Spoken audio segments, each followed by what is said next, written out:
Entonces nos concentramos en la página 34, en el segundo párrafo, más o menos al inicio del segundo párrafo, y vemos que en el año 1904, tras defender su tesis doctoral sobre el tema de la discontinuidad, le fue ofrecida la cátedra de matemáticas en la Universidad de Moscú, pero la rechazó para poder cultivar adecuadamente sus intereses teológicos, ¿no? Ya habíamos visto digamos, desarrollo que se ha ido dando en este joven Pavel Florensky y sobre todo el encuentro con la iglesia, ¿no? A través de los Starek. Por ello, se va a inscribir de 1904 a 1908 a la Academia Teológica de Moscú. Y conseguida la licencia en teología, una vez que él obtiene la licenciatura en teología, en septiembre de 1908, le fue conferida la cátedra de Historia de la Filosofía en la Facultad Teológica, en la que desarrollaría su labor docente hasta 1921. Entonces vemos cómo él también se dedicó mucho a la docencia. Y se ve sumido en nuevas crisis, ¿no? Que le llevan a afrontar lo que él denomina su propio fariseísmo de profesor. O sea, aquí digamos, precisamente Florensky también, dentro del campo específico de la docencia, tendrá que afrontar nuevas crisis. Estas crisis que él resume en lo que llamó su fariseísmo de profesor. O sea, logrará salir con un gran esfuerzo ascético y con la ayuda de su querido Starek Isidor. ¿Por qué? Porque fue el Santo Padre Isidor quien le comunicó definitivamente la luz de Cristo y marcó a fuego para siempre su ánimo con la experiencia de la belleza de la vida espiritual. Entonces, aquí Florensky adquiere a través del Padre Isidor la belleza de la experiencia espiritual.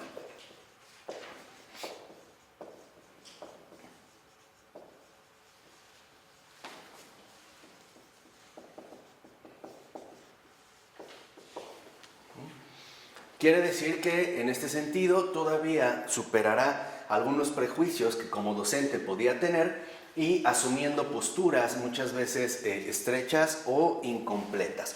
Y restaurado entonces comienza el periodo de su intenso trabajo científico, de la ejercitación de su pasión filosófica y de su compromiso familiar y eclesial maduro. Entonces, vemos que en efecto, a partir de la belleza de la experiencia espiritual, a través de la figura del padre Isidor, del Starek Isidor, Florensky adquiere la adecuada maduración que necesita, ¿no? Entonces, lo que vemos es justo lo que habíamos comentado en la clase anterior. No solo es algo que a Florensky le llega a través de los libros, sino ante todo de un encuentro personal con un testigo de esta verdad viviente. Y esto es lo que lo lleva finalmente a este ámbito de maduración. De tal manera que el 23 de agosto de 1910 contrajo matrimonio con Ana Yisiantova. Fue su mujer, fíjense, fue su mujer quien le impulsó a asumir el sacerdocio, ordenándose como diácono el 23 de abril de 1911 y siendo consagrado como presbítero al día siguiente. Y el 13 de junio de este mismo año nació su primer hijo, Vasily, que murió en 1956, al que seguirían Kirill, que falleció en 1982, Olga, que aún vive, Mijail, que murió en 1961, y María Tinatín, que también aún vive. Entonces, lo que vemos es que en esta maduración, también en Florensky, se conjugan dos factores fundamentales. Primero, el sacerdocio y después el matrimonio. O al revés, en este caso, ¿no? Primero el matrimonio y después el sacerdocio. Entonces, aquí también vemos un aspecto fundamental que vale la pena destacar. El padre Pavel nos muestra cómo el sacerdocio y el matrimonio no están reñidos, no están precisamente separados de manera tajante, sino que pueden constituir una opción fundamental para la belleza de la experiencia espiritual, asumida por un hombre concreto, ¿no? En este caso, por el propio Pavel Florensky. De tal manera que, si nos vamos a la 35, a partir del cuarto renglón, vemos que en los años de 1914 y 1917, justamente estos años convulsos pre-revolucionarios, precomunistas, pre-bolcheviques, participó activamente en la vida cultural y religiosa rusa, siendo el alma eclesial de un grupo de intelectuales que buscaban, constituyendo sociedades religioso-culturales, un diálogo entre la inteligencia y la iglesia histórica. Entonces, lo que vemos es que también finalmente Florensky siempre es un gran promotor de comunión. Así como en su vida, por ejemplo, entran en una perfecta comunión tanto el matrimonio como el sacerdocio, integrados, ¿no?, en este sentido, en una realidad fundamental. También su labor intelectual va a intentar establecer diálogos, puntos de acceso, puntos de encuentro entre lo que se podría considerar la inteligencia, ¿no?, de este momento, que era sumamente crítica o reacia a la realidad religiosa rusa, y establecer también estos puentes entonces con respecto a la iglesia histórica, ¿no? O sea, tratar de conjugar lo intelectual y lo espiritual, ¿no? Tratar otra vez de alcanzar esta unidad integral. Y entre ellos, por ejemplo, destacan estos compañeros de lucha, Nicolás Berdyaev, Sergei Bulgakov, Trubajov y Nesterov, ¿no?, entre algunos otros. Pero en el año 1917 estalla la Revolución Rusa. Y a partir de entonces, a partir de este hecho, comienza un periodo difícil en la vida de la familia Florensky. ¿Por qué? Porque acuérdense que con el triunfo en la Revolución de Octubre, ¿no?, el Octubre Rojo, donde llegan los bolcheviques al poder, que dicho sea de paso, bolchevique en ruso es mayoría, opuesto a los mencheviques o minoría, y que en realidad jamás fueron una mayoría. Se ve en la cantidad de campesinos que fueron oprimidos por este bloque compacto, ¿no?, pseudo mayoritario o pseudo bolchevique. Van a asumir una postura, ante todo, profundamente anticlerical y básicamente anticristiana. Entonces empezarán, por ejemplo, las persecuciones sistemáticas de todo intelectual que no estuviera a favor del sistema, ¿no?, del sistema soviético, de todo artista que buscara conservar su libertad de espíritu, y por supuesto de todo religioso que estuviera apegado a la Iglesia Ortodoxa. Entonces comienza la persecución, ¿no? Y hasta el año, fíjense, 1933, estamos hablando desde el 17, el padre Pavel, no dispuesto a emigrar, tendrá que compaginar su actividad sacerdotal con la colaboración científica y técnica en diversas instituciones del nuevo Estado. Entonces, lo que vemos es que aquí también Florensky muestra cómo es posible que esta comunión también se integre en este sentido fe y política. O sea, iglesia y Estado.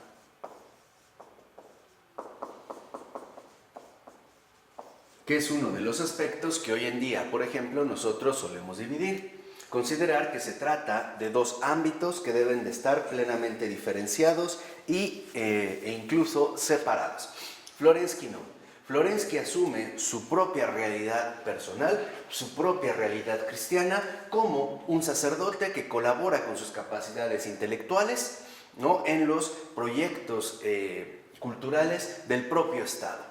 Lo que vemos es que entonces no rehúye los compromisos difíciles, a pesar de que haya tensiones, ¿no?, a pesar de las dificultades o las incomprensiones, Florensky no rehúye los compromisos difíciles. Y vemos en este mismo párrafo, más o menos 5 renglones antes de que acabe, vemos que hay un momento en el que Florensky se dedica, por ejemplo, a leer conferencias en defensa de las obras de arte religiosas, ¿no? Estas obras de arte religiosas serán asumidas precisamente como patrimonio cultural. ¿Por qué? Porque acuérdense que también con la instauración del régimen soviético solo se aceptaba un arte que fuera social, o sea, que tuviera un impacto social y que exaltara la labor, en este caso, de los miembros del partido, ¿no? Un arte que ellos llamaban realista. El realismo que se oponía, digamos, a la realidad material y atea de este bloque y que consideraban las obras de arte religiosas finalmente como cuestiones que debían de ser extirpadas de esta nueva cultura soviética. Florensky no, o sea, Florensky más bien las va en estas conferencias a defender como patrimonio cultural y va a luchar, cosa que hará a lo largo de toda su vida, como un verdadero guardián de la memoria. ¿Por qué un guardián de la memoria? Porque incluso este régimen comunista lo que buscaba era anular la continuidad fundamental de la cultura a través de la instauración de un proyecto que buscaba romper por completo con toda relación, en este sentido, con una tradición establecida, ¿no? Particularmente cristiana.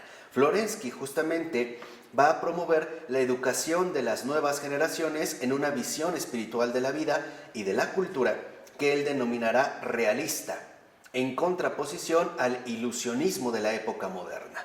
O sea, aquí Florensky vemos cómo esta comunión, que incluso también atraviesa la esfera tensa, ¿no? Complicada, de la fe y la política, la iglesia y el Estado, él también opta por llevar a cabo un enorme programa educativo, ¿no? Aquí aparece también la figura del Florensky pedagogo, ¿no? El pedagogo que acompaña a los jóvenes a través de un camino fundamentalmente enriquecedor. Entonces, lo que él opinaba es que la cultura, en este sentido, debía de ser preservada, debía de ser continuada finalmente como un ofrecimiento de riqueza a las generaciones jóvenes, ¿no? A estos jóvenes que estaban en camino y que, de acuerdo con Florensky, no se les podía privar de ninguna manera de una visión espiritual de la vida y de la cultura. Visión opuesta, por supuesto, a el supuesto realismo científico que se promovía y se defendía. Entonces, este ilusionismo, básicamente, en Florensky adquirirá rasgos muy particulares. Sobre todo, el ilusionismo que tiene que ver con el idealismo racionalista. O sea, el suponer que la realidad, ante todo, depende de la propia racionalidad humana. Ya sea una racionalidad tecnificada, o sea, una racionalidad que se expresa en base, por ejemplo, a los logros tecnológicos alcanzados, tal y como ocurría en Moscú con el auge de toda la producción industrial, la colocación de enormes ferrocarriles, en general de la industria, o bien un idealismo racionalista que llevaba a suponer que la realidad misma no era más que el producto de la subjetividad humana, ¿no? O sea, que la realidad no era más que la proyección subjetiva del propio pensamiento. Entonces, Florensky se opondrá y dirá que esta educación, ante todo, depende de una visión espiritual. Y esta visión espiritual, en efecto, está profundamente arraigada en la memoria y por lo tanto en la tradición. ¿Ok? ¿Sí quedó claro por acá? ¿Sí? ¿Sí, Marta? ¿Sí? Entonces, al quedar arraigado precisamente en esta tradición, vemos al iniciar el siguiente párrafo que en 1919, por ejemplo, comienza a trabajar en la fábrica de material plástico Carbolit como consejero, después como responsable de la producción. En 1921 trabajó como investigador en el laboratorio de investigación de Glavelectro, colaborando en la electrificación de Rusia y ejercitando al mismo tiempo sus funciones de presbítero. O sea, tal parecería entonces que en ese sentido Florensky todavía podía mantener tanto su aspecto del sacerdocio como su aspecto, en este caso, humano, ¿no? Su realidad inserta en esta determinada cultura que todavía puede conjugar de alguna manera con el sacerdocio que él precisamente ha asumido. Pero, si lo vemos en la página 36, al iniciar el otro párrafo, en el año siguiente, o sea en 1928, la persecución religiosa del gobierno soviético arremetió contra el monasterio de la Trinidad de San Sergio. considerado como cuna de oscurantismo clerical por parte del poder dominante. Entonces, ¿por qué? Porque se supone que el monasterio, lo mismo que en general la Iglesia Ortodoxa, el cristianismo, era fuente de oscurantismo. O sea, en pocas palabras, no compaginaba con el mismo sistema comunista, ¿no? Con el poder soviético. Entonces, van a arremeter contra ello. Y el 21 de mayo de este año 28, fue arrestado el padre Pavel como elemento socialmente peligroso, sufriendo una condena de 3 años, reducida a 3 meses gracias a la intervención de la exmujer de Máximo Gorki, ¿no? Entonces, vemos cómo Florensky aquí sufre su primer arresto. ¿Cuál es verdaderamente la razón de su arresto? El ser presbítero, el simple hecho de ser sacerdote. Entonces, todo aquello que no encaja en el sistema es considerado un elemento peligroso para el mismo sistema. ¿Y qué es lo que se va a buscar? Precisamente erradicar de antemano todas las posibles amenazas para este mismo sistema.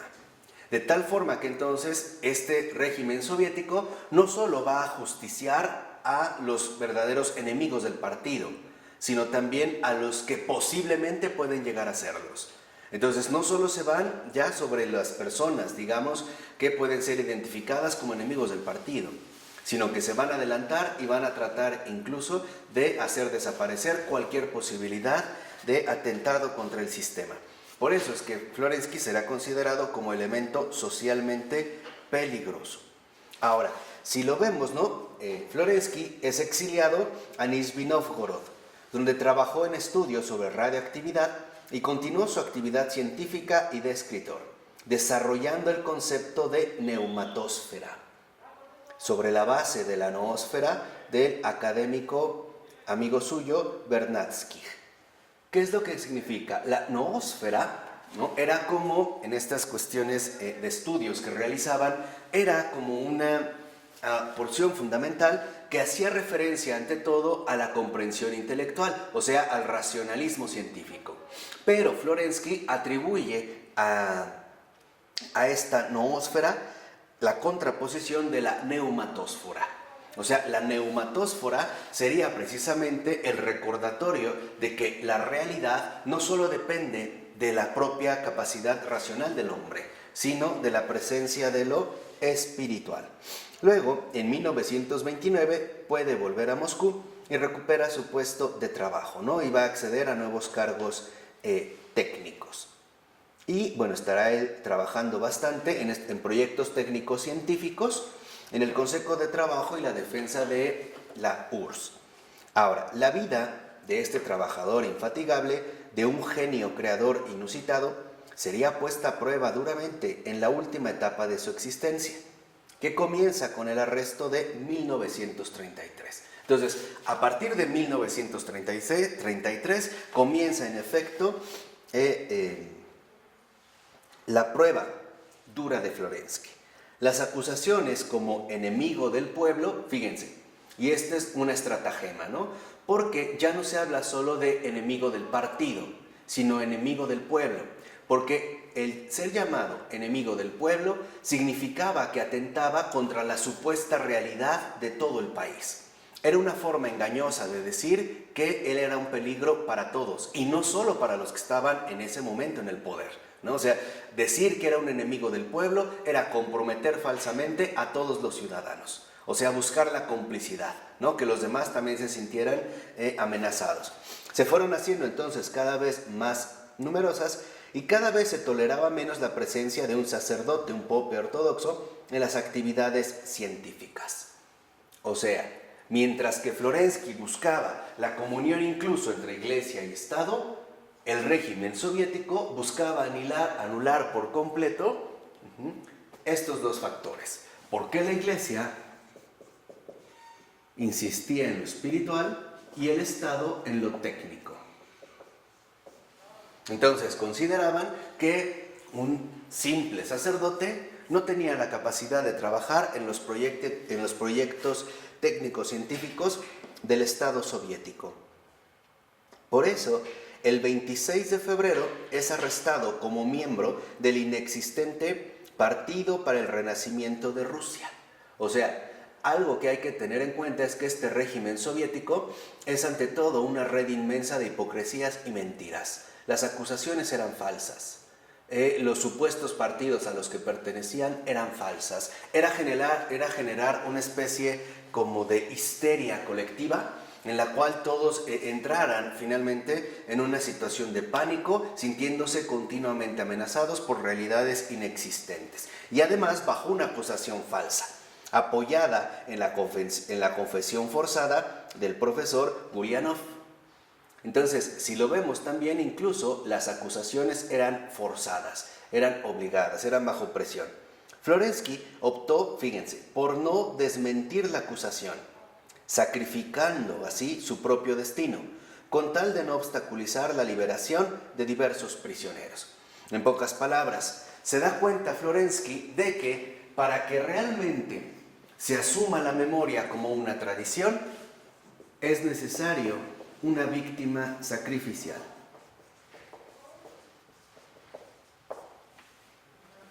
Y aquí ya vemos cómo en efecto Florensky empieza a manifestar de manera mucho más clara y contundente este espíritu de sacrificio que en los últimos momentos de su vida alcanzará unas cimas extraordinarias.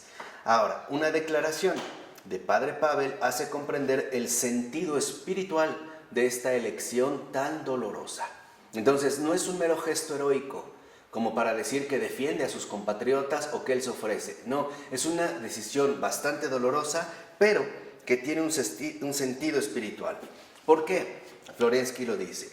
Dice, ha habido justos que han advertido con particular agudeza el mal y el pecado presentes en el mundo, y que en su conciencia no se han separado de aquella corrupción.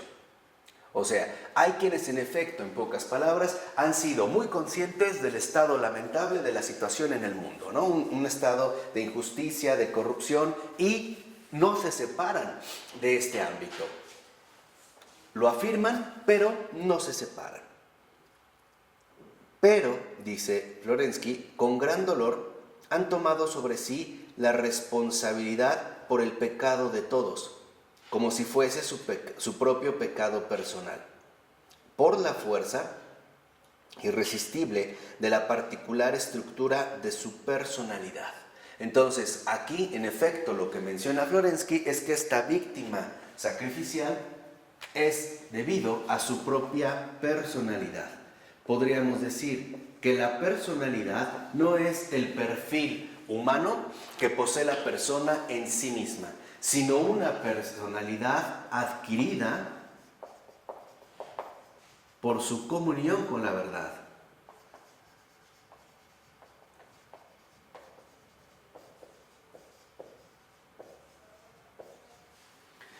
Quiere decir que entonces, en efecto, Florensky detecta que esto que llamamos personalidad no es, vuelvo a repetir, el perfil humano que definiría las características de un determinado individuo, sino que esta personalidad es esta cualidad fundamental que ha sido adquirida por la comunión con la verdad. O sea, esta transfiguración profunda de la realidad humana. Dice al iniciar el otro párrafo, el 26 de julio fue condenado a 10 años de Lager. La palabra Lager es alemana para referirse a los campos de trabajo forzados, ¿no? Que en Rusia adquiere el nombre de Gulag, pasando 6 meses en la terrible cárcel de la Lubyanka. La Lubyanka estaba ubicada en el centro de Moscú y muchos de los intelectuales de estos tiempos le llamaban el ojo que todo lo ve. ¿Por qué era terrible? Porque parecía una fortaleza de hierro en la que una vez que, por ejemplo, se abrían las puertas y entraba un auto con los detenidos, no se los volvía a ver.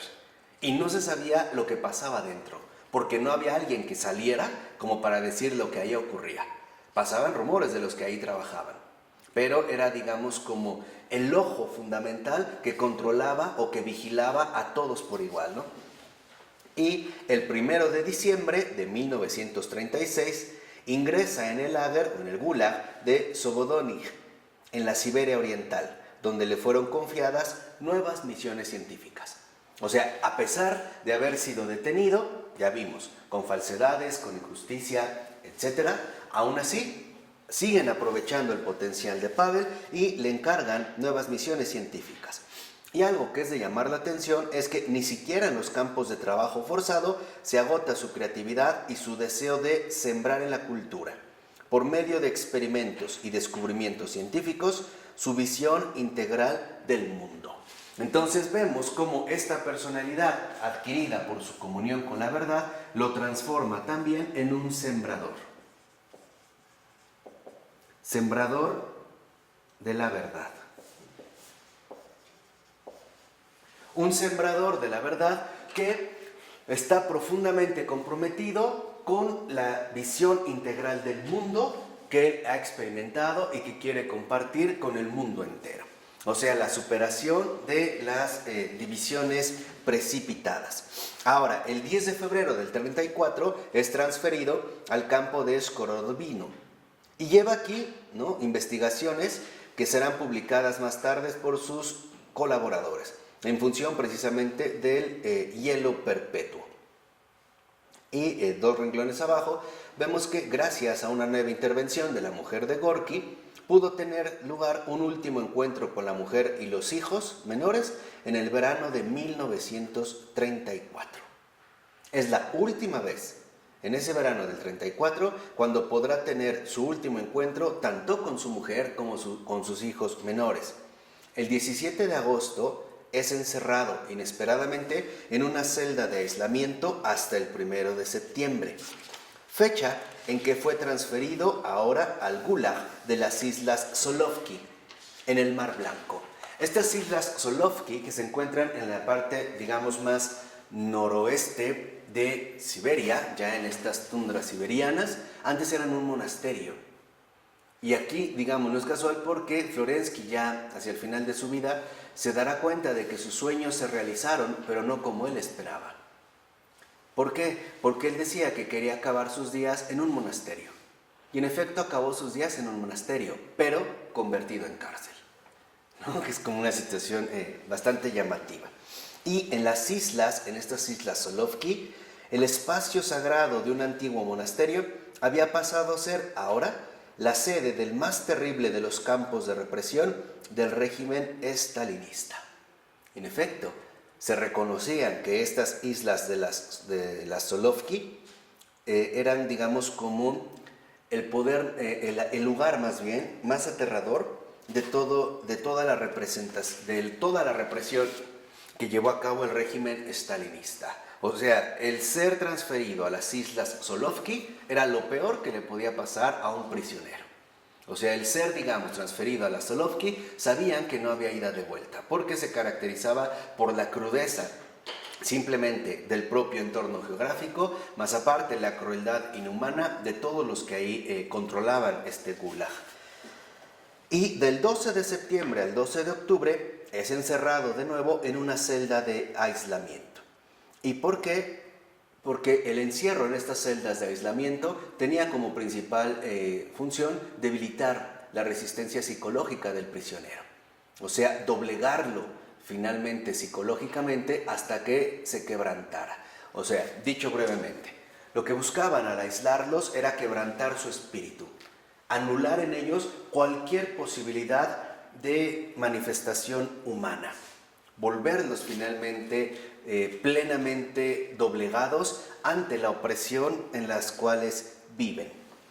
Y no obstante vemos que el 15 de noviembre comienza a trabajar en un establecimiento local para la extracción del yodo, ocupándose para ello del estudio de las algas marinas. Entonces, lo que vemos aquí es también un factor fundamental de la personalidad que Florensky ahora manifiesta. Este sembrador de la verdad solo está ocupado en dar frutos. A pesar, vamos a decirlo así, de las condiciones crueles e inhumanas en las que vive, él no, digámoslo así, no se deja llevar por una mera renuncia precipitada, ¿no? Incluso una especie de desprecio hacia lo que está viviendo, sino que más bien él continúa fielmente apegado a su compromiso y procura en sus posibilidades, en la medida de sus posibilidades, seguir dando fruto. Porque para Florensky el dar frutos en este sentido, significa defender la cultura, defender y conservar la cultura.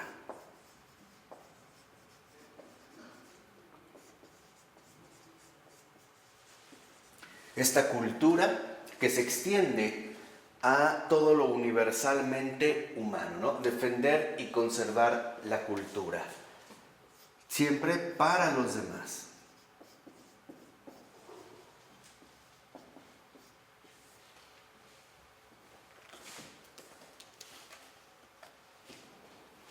Y durante los 2 años siguientes, de 1935 a 1936, tuvo en el Gulag lecciones de matemáticas, tecnología y de química en las algas. Entonces, si se lo ven, él aún dentro del Gulag sigue siendo un gran educador, ¿no? Y a través de esta educación, un gran promotor de la visión espiritual del mundo que consiste precisamente o conlleva a defender y conservar la cultura en beneficio de todos los demás.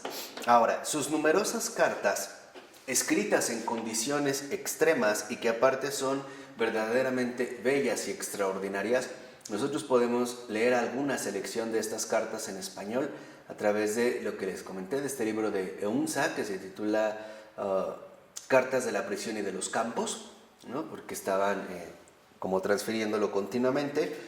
Constituyen un verdadero monumento pedagógico y el culmen de toda su obra. Y en efecto, es curioso cómo Florensky, a pesar de que en estas condiciones de existencia a las que es sometido, no puede seguir realizando sus trabajos de investigación científica, etc., ahora va a resumir todo el conjunto de su pensamiento precisamente en este perfil, ¿no? Narrativo que asumen las cartas. De hecho, en ellas, el condenado se ocupa de acompañar con delicadeza y optimismo, tanto más sorprendente cuanto más grande era la distancia y los motivos para desesperar, la educación de cada uno de sus hijos. Entonces, lo que vemos es que en efecto en sus cartas aparece un gran monumento pedagógico, porque ahora lo que le interesa a Pavel, y esto es lo que habíamos visto, es seguir el mismo camino de la belleza de la experiencia espiritual que el Santo Padre Isidor le había mostrado y aparte lo había introducido. Defender y conservar la cultura para los demás significa también asumir el papel fundamental de la paternidad espiritual. Y esta paternidad espiritual significa que también estamos llamados a velar por los hijos. ¿Quiénes son los hijos? Nuestros continuadores.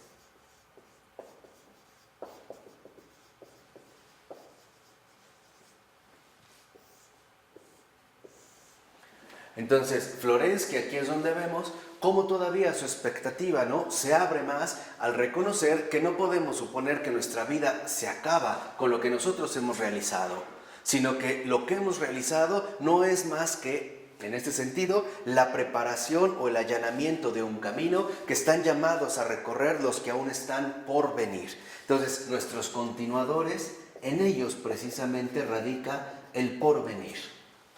Lo que todavía está por venir. O sea, nosotros entonces, en tanto cristianos, tenemos un compromiso de futuro.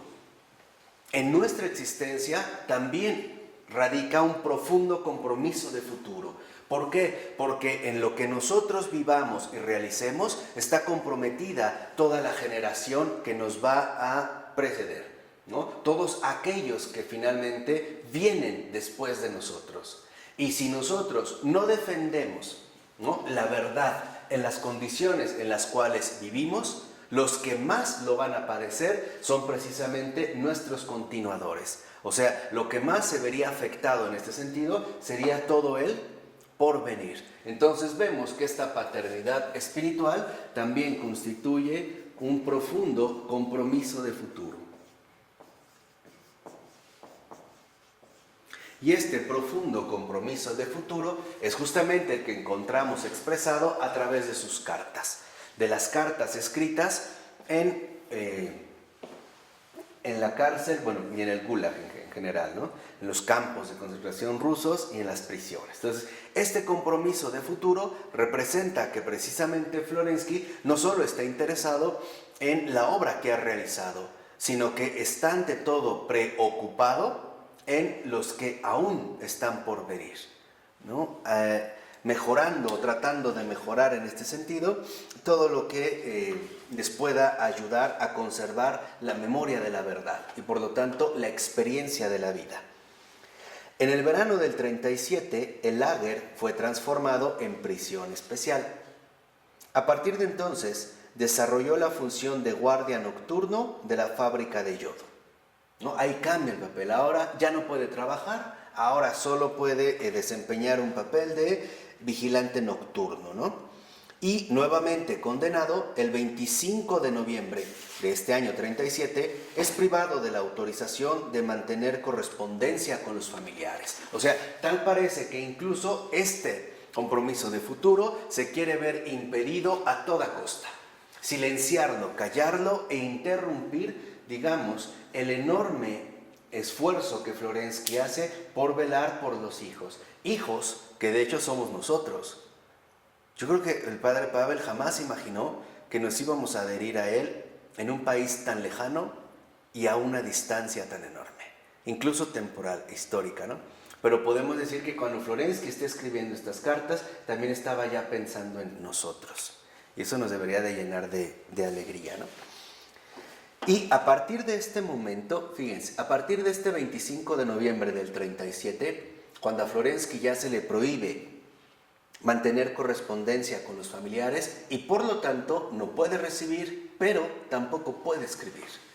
O sea, ahora ya es condenado a un silencio absoluto, ¿no? A quedar, digamos, sumergido en una oscuridad donde los demás no sabrán qué ocurre. Entonces, a partir de este momento, perdidas las trazas del recluso, comenzaron a circular ya numerosas versiones. Algunas verdaderamente legendarias sobre su muerte, que la oficina del Estado Civil de Leningrado registró falsamente, fíjense, falsamente, el 15 de octubre de 1943. Entonces, supuestamente, en estas actas que se redactaron, se registraba la muerte de Pavel Florensky el 15 de octubre del 43, pero hoy, gracias a una carta enviada a la familia el 11 de enero de 1990 por el KGB, se sabe cómo sucedieron las cosas. Fíjense, hasta el año de 1990. ¿Qué pasó? ¿Cómo sucedieron las cosas? Tras nuevas acusaciones de propaganda contrarrevolucionaria, la dirección del NVKD, que es lo que después pasó a ser la KGB de Leningrado, o sea, toda la policía secreta que se encargaba del control, ¿no?, de la seguridad del partido, reunida el 25 de noviembre de 1937, dio la orden de fusilar a Pavel Florensky. Entonces, lo que vemos es que ya la única manera en la que al parecer podían eliminarse de este contrarrevolucionario, de este enemigo del pueblo, de este sacerdote ortodoxo, era a través de la muerte, en este caso a través del fusilamiento, ¿no? Y la sentencia se ejecutó el 8 de diciembre de 1937. Entonces, lo que sabemos es que el día que realmente murió fue el 8 de diciembre. ¿Qué se festeja el 8 de diciembre? La Inmaculada. Exacto. La Inmaculada Concepción. Ahí vemos también que es algo muy hermoso, ¿no? Muere el día en que la Virgen celebra su Inmaculada Concepción. Y esto quizá nos hace pensar que, en efecto, Pavel Florensky estaba muy bendecido por la Virgen María. Y reconocer que las cosas no dependen de lo que vemos. Porque lo mismo que nosotros podemos reprochar en el aspecto visible o repugnante de la Iglesia, lo mismo podemos reprochar de la vida de Florensky hacia el final. Y lo que no alcanzamos a contemplar es que hay una obra providencial extraordinaria, ¿no?, en esta figura tan luminosa. Y su rehabilitación, fíjense, murió lo fusilaron en el 37. Su rehabilitación, la rehabilitación era algo así como el ser reintegrado de nuevo en el espacio social, el ser reconsiderado como un miembro más de la sociedad y no como alguien detestable o como alguien finalmente prohibido o innombrable. Ahí sí eran los innombrables, ¿no? Aquí es un juego, ¿no? Ahí no, realmente era innombrables. Su rehabilitación oficial no tuvo lugar hasta los años 1958 y 1959. Hasta ahí.